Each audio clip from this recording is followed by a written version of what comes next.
Silent. Silent. Hello, welcome to the Joe Cortez Show here in Las Vegas, Nevada. The entertainment, the sports capital of the world, and the beauty of the world here in Las Vegas. Today, my co-host again, Shelly Stevens, and we have today here with us Angela Gardner as a special guest. She's unbelievable. She's been a repeated guest on the show. We bring her on because she brings a lot of special things every time she comes to the show. Thank Angela, you for having me. Welcome to the show, Angela. Aquí estamos en Las Vegas. For you people, Argentina, I got a lot of friends watching today in Argentina. Felicidades, mi hermano. Angela habla español, so we're here to have a good time. Tener un tiempo bueno. Okay, so Shelly, anything going on with you these days? Well, we're doing our residency at Lola's, thanks to you, always being there with us each and every week. And tonight's going to be a special night at Lola's, actually, because it's a little send-off party for you, because we know you're leaving us tomorrow for a couple days, right, to go get your next Hall of Fame award. How many inductions have you had now? I lost track already. But, at least 8, right? I think it's at least 8. 8, my 8th induction, yeah. I don't want to brag about it because people say, Joe, why are you bragging? I don't want to brag about it. But I'm honored that people are inducting me in the Hall of Fame again for the 8th time. Yes, it really is an honor. That's amazing. My last one was December 20th in Kissimmee, Florida. Mm-hmm. And prior to that was September in Atlantic City. That's the one that we went to, absolutely. In Atlantic City. See, we could go with you this time if it wasn't for our residency at Lowell's now, right? But you're responsible for that as well, so that's a good thing. So, Angela, tell me a little bit about yourself. So this is my 3rd time on the podcast. Thank you for having me. Just continuing to do my hair business, doing the assisted living facilities. Can I be a customer at your parlor? Again, yes, I said we can give you a little wax there. Okay. But the last time I was on the podcast, you mentioned I should have my own podcast. So that's what I'm working on now. Yeah, and when I bring people on my show, many of my friends that come on the show, and I've told them, I say, you should have your own podcast. I said, come talk to Rick. Rick Mann is the best director, producer, camera guy. And they say, Joe's a good. So anybody says that I'm jealous because they come on my show, I want you to succeed. I love that. That's why I have my show, to bring people like you on board to grow your mentality, your what you're doing in your life with your beauty, with business and everything. What kind of business are you doing right now? So I'm still doing hair. I have a salon suite, so I specialize in hair color, women's hair color. I'm working more with the senior community and doing a lot of memory care facilities, short-term rehabilitation facilities. And I love that feeling when you're giving them that confidence. And it just also doing bridal hair and makeup, staying busy with the kids. It's still a little bit of everything. You do quinceañera, 15th birthday, 16th birthday? We do quinceañeras, weddings, any type of event. We specialize in all of that. Now, if somebody wants to reach you, how can they reach you? What's your website? So they can call. It's 702-573-2850, and they can book with me directly. I have my Instagram page, AG Hair and Beauty, and we have Glam Events LV. So it's really easy to just reach out to us, and we try to get in contact with the clients right away. That's beautiful. Yeah. So I admire you so much. And then you said you have kids on top of all of this. I do, yes. I have 4. She looks so young to have 4 kids? 4 kids, 2 girls, 2 boys, yeah. Unbelievable. How old are they? So my oldest 2, my son, my oldest will be 17 in August. Unbelievable. She's Sophia, and then I have Daniel. He will be 14 in April. So, and then Liam, he'll be 10 in August, and Emily, she's my little firecracker. She'll be 8, or she's 8 years old. Unbelievable. So many kids, you forget how old they are. That's beautiful. That's great. 4 kids, that's a lot. And these days, what's happening around the world, we want to make sure things are better. So when these kids grow up to be our age, they have a better world to live in. Right. Hopefully that'll happen. Right. So tell me now, you are in business for now. Now you're going your own podcast show. What's going to be the name of your show? So, do you have any ideas for me, Joe? Yes. What would you recommend? Life and beauty. Life and beauty. I like that. beautiful. Yeah. So maybe we'll go with that. I don't know. That's still in the works. All of that I'm still working on, and I'm just excited to see what's next for me. Yeah, well, being that you're going in, you're doing your makeup stuff, and you love people so much. That's why right away I came up, life and beauty. Life and beauty. Yeah, I like that. It's catchy. Yeah. Life and beauty with Angela. That's all. There you go. Yeah. Isn't that be nice? You put a nice color background, put a little bit of the flavors, the colors that you like, put it up there, and people say, "Man, what a great show she has." And I'll just say, Joe Cortez came up with that. Yeah. But this is what we're trying to do. That Shelley and I, we've been doing the show. She's been with me almost 2 years now, doing this podcast talk show, and I've been doing it for about 10 consecutive years. Mm-hmm. And I had Rick Manning, my director, who's been amazing. He's always doing something for me when it comes to this. He said, "Joe, can we change the date?" I said, "Rick, for you, I do anything. We do Thursday, we can do Monday. I don't care what day, anything to please my man Rick, because he's so good. I got to go along with Rick Manning. He's the best. And his beautiful wife, Jeannie." Anyway, I want to say that now that you're doing this with your business, you're doing this, you got 4 kids, and you're like a role model for your children. See, they look at you and say, I would like to think so. I mean, I know as parents we're not perfect, and that's something I always say, something you don't like about me, do the opposite, right? And yeah. well, they say the fruit falls not too far from the tree. Right. So that's why you come in and say, "My kids, look, I grew up like you. Look what I did. Well, look what I got to get you guys here. And now you got to follow my footsteps so you can be successful." Yeah. I'm still trying to do better things in my life because there's never an ending. Like I always tell Shelley, the last chapter of my life is the best one. It hasn't come yet. You see, I'm very confident. You have to be confident for yourself what you're doing. You tell your kids the same thing, that you can do anything. Yeah, for I know sure. when I was a young 12-year-old kid, I met Gaspar Ortega from Mexico, who came to New York. He was a fighter. He came up there, and I saw him, and I saw these 2 guys standing in front of my building next door. It was El Sapo and El Indio. They had a jacket on the back with an Indian, and the other guy had a frog in the back. El Sapo and El Indio. And I looked, I was going to school in the morning. I said, these 2 guys, they're strange. They look like Indians. With Gaspar with that high cheekbone, flat top haircut, and the other guy looked like Indian. I said, "Hey, how you guys doing? Are you guys Indians or what?" He said, "No, we're fighters." I said, "But no speaking English." Okay, vamos a hablar español. I said, "¿De dónde vienen ustedes? Where you from?" They're from Mexico. We're fighters. Somos peleadores. We come here to New York to fight. And that's how it all started. I met him when I was 12, Gaspar Ortega, may he rest in peace. His brother Felix is still alive at Sapo. And we stay in touch with the family. They consider me part of their family in Mexico because they said, "Joe, they love you so much in Mexico. Not only you were so close with Gaspar Ortega and his family, but you live a little while in Tijuana there, and like Morelos, and essentially called Morelos and Tijuana. And the Gaspar Ortega was training me when I turned pro. But in the amateurs, when I told Shelley and Wesley, Shelley, tell them the story when your husband and you met me. I love this story. Oh my God, tell everybody. We were having dinner one night in a restaurant not too far from our house, and at this particular restaurant we used to perform there on and off, and this particular night we weren't performing, we were just having dinner. And my husband was facing the door, I was facing my husband, and we're having dinner, and all of a sudden he's like gasping for breath, and I'm thinking he's choking. You're like, "Are you having a okay?" heart attack. Yeah, exactly what I said. "Are you okay? What's wrong?" And he's like, "You don't believe who just walked in the door?" And I'm like, "Who?" And he went, "Joe Cortez." And he's all excited. I'm like, "That's great, honey. Who is Joe Cortez?"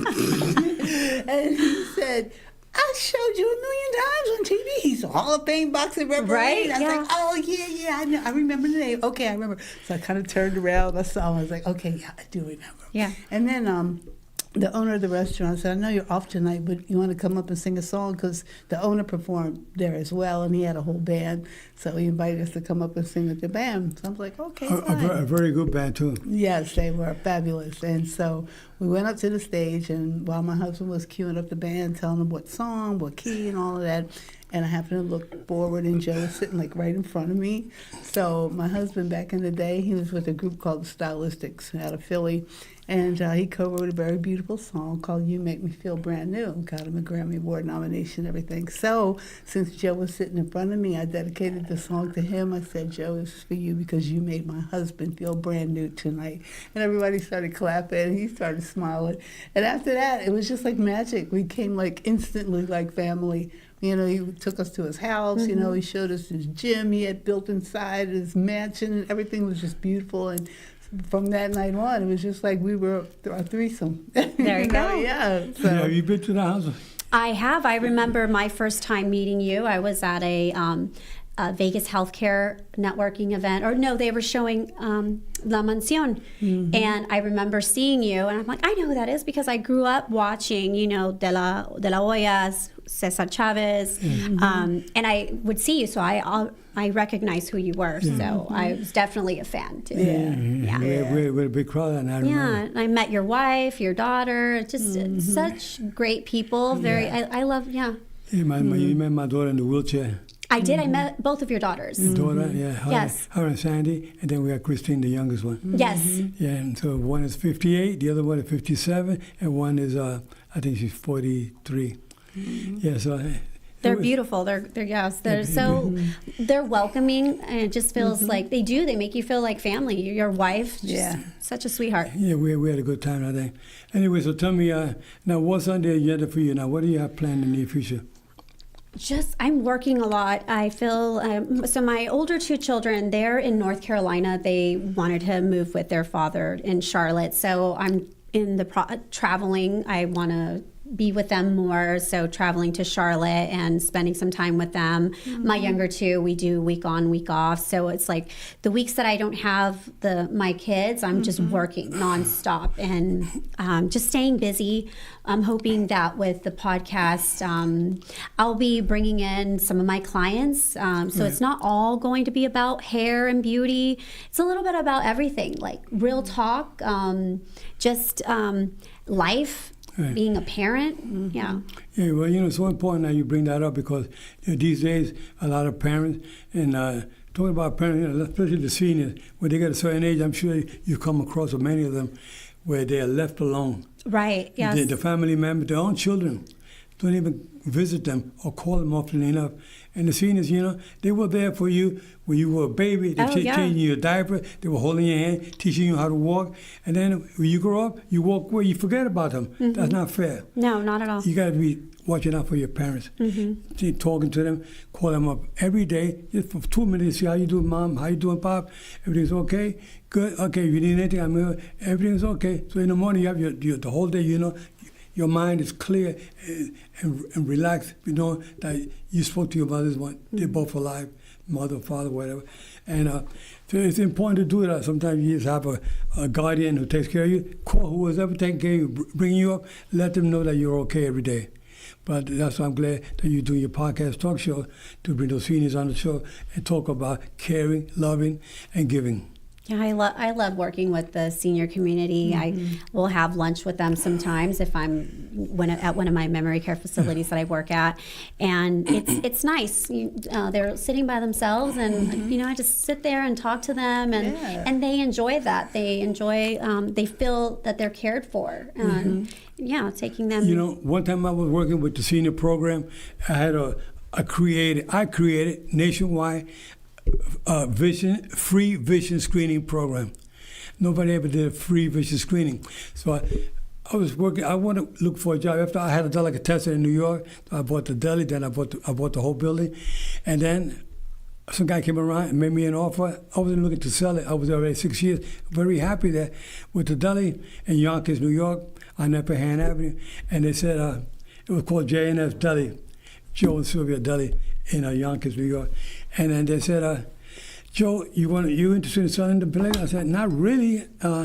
He said, Joe, how about if I make you an offer? I want to buy the building, and you have a nice property here.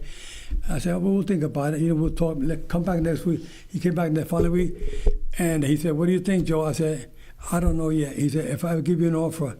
So it was an offer I could refuse, so I accepted the deal. And a week later, we went to lawyers, and we did the closing and everything. But then I was off for 1 year doing nothing. I was just relaxing, sunbathing out in the pool. By Must the be pool. nice. Yeah, I was living in Hackensack, New Jersey at the time. And we had a house in Yonkers. When I sold the business, I also sold a house. And then we lived in Hackensack. And I was there, and I told my wife, Sylvia, you know what? I'm tired of just laying around. I always got to be doing something. Right. Yeah, I'm over every day of my life. To this day, I don't stop moving. I'm always doing something. Anyway, I said I got to look for a job. So I looked at the New York Times. There was a doctor looking for an office manager to manage his practice, and I said I think I can maybe fit in for that. And Sylvia said, Joe, but what do you know about medical in the field of ophthalmology? I said, Sylvia, I know about management because I used to manage hotels in Puerto Rico, the El Conquista Hotel, where I was the executive assistant manager. So I did that. I was with the corporation for 15 years, 8 in Puerto Rico and 7 in our New York office. I also became casino operations manager for 3 casinos we had in Puerto Rico, and I did that from my New York office before I bought to Delhi. So I told Sylvia, okay, I want to start looking for a job. So I found Dr. Hallie Phillips in Saddlebrook, New Jersey. He retired since then, because that was many years ago. And I said, I went for the job interview, and he interviewed me, so he asked me all kinds of questions. And what he said, what do you do now? I said, well, right now I'm not, I had a Delhi, I sold it, but I do, on the sideline, I referee boxing. He said, what's your name again? Yeah, I gave him the full name.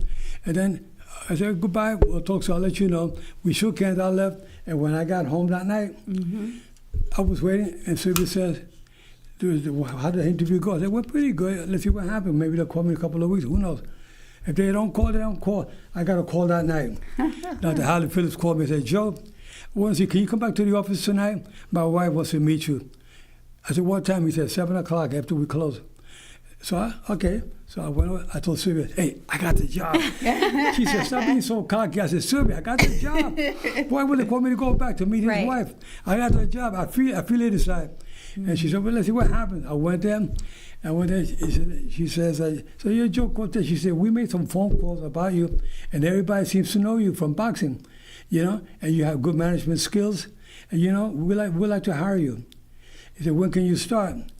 I said, well, give me like 2 weeks, because I wasn't really quite ready to jump into like tomorrow. 2 weeks. You still want to sunbathe. Yeah. So I said, okay. So we let it go for 2 weeks. I came in, bought me a new wardrobe, and I got to the office. Dr. Hallie Phillips, when I walked in that morning, 2 weeks later, my jacket, I was all dressed up. He said, Mr. Cortez, take off that jacket. I took off my jacket. And he said, hey, put this one. He put me a white lab jacket. He gave me a clipboard and a pen with a pad. He said, I want you to shadow me. Wherever I go, I want you with me. Just take notes. So I did that for a couple of weeks. A couple of weeks go by. I said, Dr. Phillips, you got a bunch of people sitting out there, and they're waiting their escorts for who's ever getting the eye exam. How about, if you don't mind, if I can just do a quick vision test with a chart? It was just simple. In the room that's empty. He said, who? I said, the people waiting outside.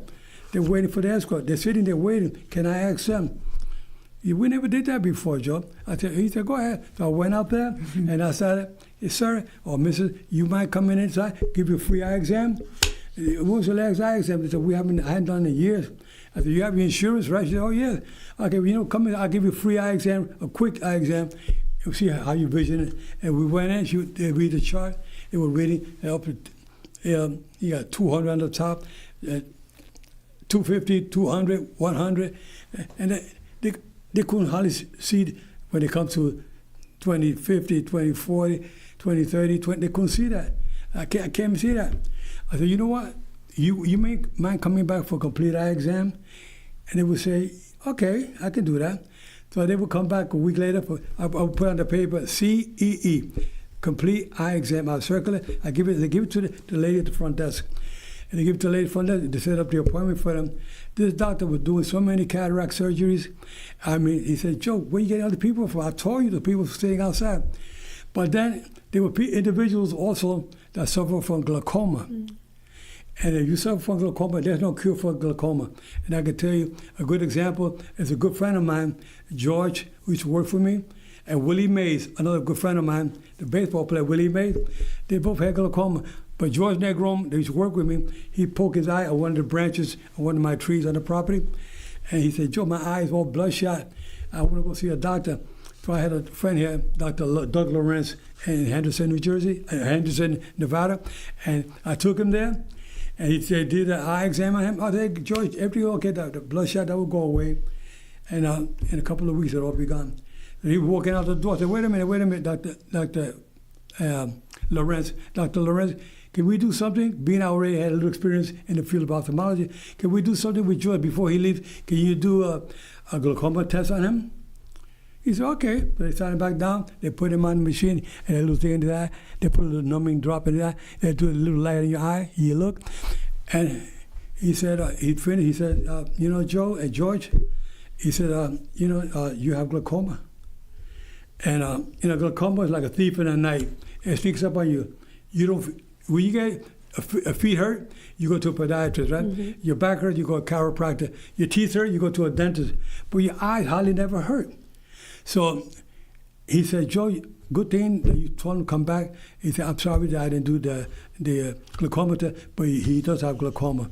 So we set up an appointment for George, and we had him come back on a regular basis. They gave him the drops, and like Willie, I told Willie May told me he had glaucoma. I said, what are you taking, the Temoptic pills? Liquid drops? Is it the yellow, the green, or the white? He said, Joe, how do you know? Willie Mays would say, Joe, how do you know so much about that? I said, I've been in the field of ophthalmology. So anyway, Willie and I, we hang out a lot in Puerto Rico, day and night, him and I. One of the greatest of all Hall of Fame, one of the greatest, number 24 from the Giants, New York Giants, then the San Francisco Giants. Willie Mays was the greatest. You mention that name to anybody in baseball or any sport, Willie Mays, but him and I, day and night, we used to hang out. He'd be out there playing golf in Puerto Rico, tournaments we had, the American Airlines Golf Classic, with Sylvia. My wife was the clubhouse manager. She ran the golf course. So American Airlines had a tournament there. We hung out, and after they finished playing, I had all the guys. I had Thurman Munson, I had Bobby Bonds, I had Johnny Bench, I had Elson Howard, Willie Mays, Joe DiMaggio. We were all together. I said, okay, guys. I would tell them, okay, guys, at 5 o'clock today, we meet at the Sovereign's Lounge for cocktails. Then from there, we go into the Sovereign's dining room for dinner. And I had there were like 30 or 40 Hall of Famers with me there. But one thing that I said about caring for seniors is because they don't know they have problems with their vision or whatever. That's why it's so important to go get your eye care. And you have also, so when I did that screening program, one of the doctors said, Joe, you know what? I like what you're doing, but then a friend of his working sell the intraocular lens. He was a sales rep for the doctors, and he bring the little lenses that when they replace your cataract, they remove your lens, the lens that you're born with is removed with a procedure called phaco emulsification. And the doctors call it the phaco procedure. So they remove your cataract out, and then with that phaco procedure, they remove, it's like a vibrating, the tip of a ballpoint pen. Mm-hmm. It goes, they do the open door, they cut the corner of your eye, they open it, and they go in there with a little instrument. It takes only about 15 minutes. And they remove your lens that you're born with. They remove it, and with a door that's open, with the cornea, they go in there, they put the intraocular lens, and it's like removing a dirty window and putting in a clean window. Mm. And the recovery, 2 days later, you come back to the office, and you can see the chart, you can read the chart. So I was doing something good, and I was so happy that I was able to help out the community. I remember one time I was doing a screening in Patterson, New Jersey, and a guy named Eddie Kahn, who worked with the government, he was also a referee. He said, Joe, they want to present you with the key of the city of Patterson, New Jersey, for your service, for saving so many people from going blind. And then I started working, they asked me to go work in Chicago. I did do some work in Chicago, and they gave me a key to the city of Cicero, Illinois, for the same thing, saving seniors from going blind. And then they gave me a key to the city in Newark, New Jersey, for the same thing. I saved so many people from going blind with my screening program. A lot of people don't know that. They think I'm only a fighter or a referee. I do a lot more, and you haven't seen the last chapter of my life yet. The last chapter is going to be my best one. I'm telling Shelley this morning, Shelley, we're going to make a lot of things happen, but I tell you, Angela, you can do anything you want, and I'm glad you're doing what you're doing. I'm glad you're making a difference, and I'm glad that you're listening carefully because I want to see you climb up to the next level in the very near future with your podcast talk show. Thank you. Okay? Thank you. There'll be Love and Beauty with Angela. Hey. I like that. I like that name. Shelley? I love the fact that we all love working with the seniors. That means a whole lot, you know. Like we were talking the last time she was on the show, and, you know, we do a lot of private things for the senior citizen homes, and just to see their faces, you know, when we walk in and we're setting up, and they might be sitting there in their chairs looking down, whatever, and as soon as we play music from their era, I can see them spark up. Some of them will get out of the chairs and start to dance. It just warms your heart. It really makes you want to does. keep coming back, you know, Yes. just to see the joy in their faces. So the three of us have that in common, you know. So, but Joe, we got to get started working on your book. You have so many interesting stories. Well, there's a lot, but it's not about me right now. Right now it's about Angela. We're going to get Angela on the right track. You know, what you're doing is great. You got 4 beautiful children. And you know, remember, they come first. You know that. Right. You're doing what you're doing because of them. You're not doing it for yourself. Really, you already know what you can do, but you want to make sure that they grow up to be good, solid citizens, Right. which is what we need. There's so many kids out there. I got a friend named Kevin Oliver and his girlfriend Juanita Cap. She's from South Africa, and he's from Texas. And he lost 2 sons, one to fentanyl and one to gun shooting the same year. And that was, I believe, 4 years ago. When I got into the Hall of Fame, when you were there, and your husband, in September of last year, he was there, and he came up to me. He said, "Can we take a picture?" So I took a picture with the guy. Next day, he comes back with the picture, the 8x10 picture. He said, "Can you autograph it for me?" The picture that we took the day before. And then that's how we met. And then I gave my card, and I said, you know, he called me up one day and told me his story, how he lost his mother. He lost his mother when he was 10 years old. His stepfather shot and killed his mother. Oh, my. I said, wow, man, oh my God. When they told me about the 2 kids, I said, I got to help this guy out. Yeah. You know? It's so sad that the guy got to be going through this. And we got him on the right track, and now he got a good program going out there. And I'm helping them out to set up a cadet program. We can have these kids join a cadet program to hopefully get these kids off the street, get them on the right track. You know, so they can be away from guns and gangs and whatnot. You want to be in a gang, join the cadet program. That's a good gang to belong to. So anyway, I'm glad that you're doing what you're doing, you know, and keep on helping with those seniors. The seniors is very important to me because, you know, my mom lived to be 99, 3 months short of being 100 when she passed. She passed that night that I refereed a Mayweather fight here in Las Vegas when I got home. My daughter Sandy, you met my daughter Sandy, when I got home to the same house that you came to the other day. And my daughter was there waiting by the sofa. She was standing there. I opened the door. I said, what's the matter? What are you doing so late? Because it was after midnight, after the fight. He said, Dad, I want to tell you your mom passed away tonight. While you were doing the fight, we got a call. I said, well, I'm sorry to her. I was so devastated. But anyway, you know, I always call my mother. And one thing I did for my mom that nobody ever does, I did it. I sent her 12 checks for her. She was living in North Carolina. And I sent her a check. Hey, Mom, I want to help you with you. I don't want you to pay rent there no more. I sent her 12 checks dated every month. For the first, I said, here's 12 checks so you can pay your rent and every month. You don't have to worry about paying your rent anymore. She said, but why are you doing that? I said, because you're my mom. I love you. I got to do something special for you. I owe you my whole life. So she sent the envelope. I said, every month, she don't have to bother about worrying about the rent. She'd take the check out, and she would walk down to the office.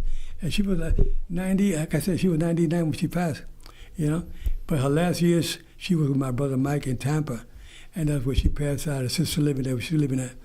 But we took her, she lived here with me in Las Vegas for a while.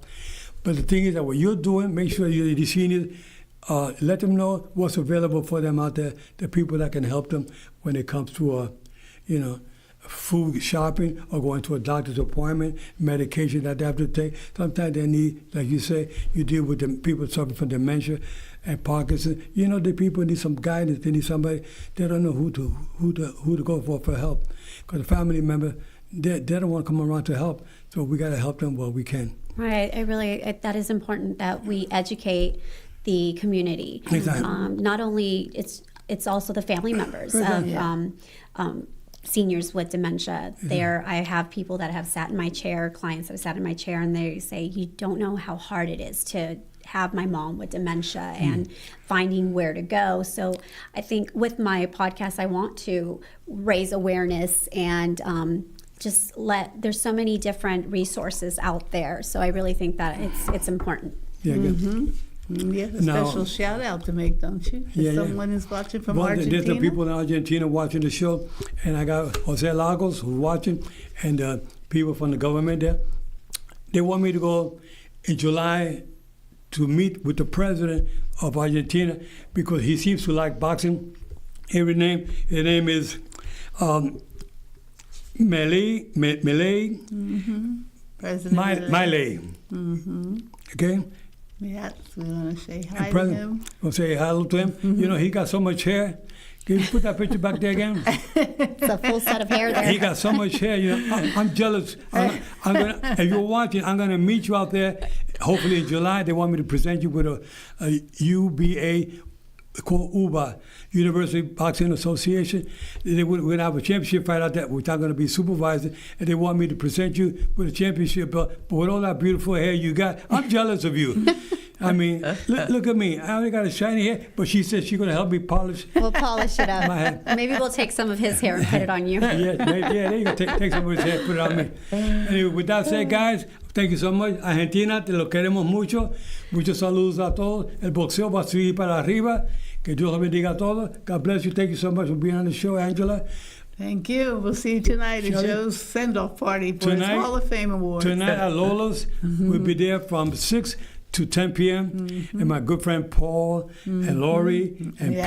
PT and Nene, husband Colin. all of them, Collie, everybody. We're going to be there tonight. We'll see you guys. Take care. God bless you. Keep your guards up at all times. And remember, guys, I'm fair, but I'm firm. And we're beautiful like she is.